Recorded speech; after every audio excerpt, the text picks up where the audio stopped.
Hello மக்களே, 100 நாள் bachelor லைஃப்பில் இன்றைக்கி டே 7. ஆக்சுவலாக நேற்று சண்டே நான் வீடியோ போட்டிருக்கணும். அதுக்கு முக்கியமான ஒரு காரணம் இருக்குது.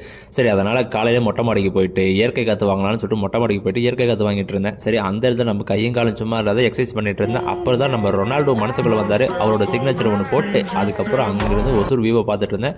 பார்க்குறதுக்கே அருமையாக இருக்குது மக்களே. காலையிலேயே அந்த வியூவோட சேர்த்து நானும் கொஞ்சம் குதுங்கலாகிட்டேன். இயற்கை காற்று வாங்கிட்டு அதுக்கப்புறம் மூச்சு காற்று வாங்கலான்னு போயாச்சு. ஆக்சுவலாக நேற்று ஏன் வீடியோ போடலான்னு பார்த்தா சரியான ஜலதோஷம். அதனால் வாய்ஸ் குறகுறன்னு இருக்கும். ஸோ மன்னிச்சுக்கோங்க.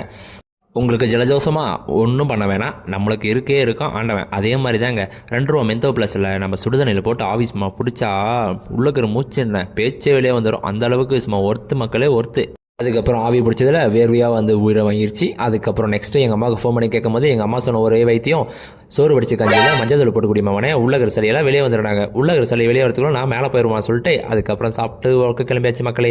திரும்ப நைட்டு வந்து சாப்பிட்லான்னு சொல்லிட்டு ஹோட்டலுக்கு போனால் என் ஃப்ரெண்டு மச்சான் ஒன்று ஆஃப் பாயில் இல்லைனா கலக்கி 2 எதனா ஒன்று உள்ளே வர்றான் மச்சான். உள்ளக்கிற கோல்டெல்லாம் வெளியே வந்துடணும். சரி, அதே மாதிரி நாங்களும் வெயிட் பண்ணுறதா எங்களை மாதிரி 10 பேர் வெயிட் பண்ணுற முழுக்க எல்லாருக்கும் கோல்டு மக்களே. அதுக்கப்புறம் என்ன, சரி அங்கே இருந்த ஒரு ஆஃப் வேலையை வாங்கி முழுங்கிட்டு வீட்டுக்கு போயாச்சு மக்களே. உங்களுக்கு ஜலதோஷம்னா இந்த ஐடியாவை ஃபாலோ பண்ணி பாருங்கள், நல்லா இருக்குது. பாய் மக்களே, அடுத்த வீடியோ பார்க்கலாம்.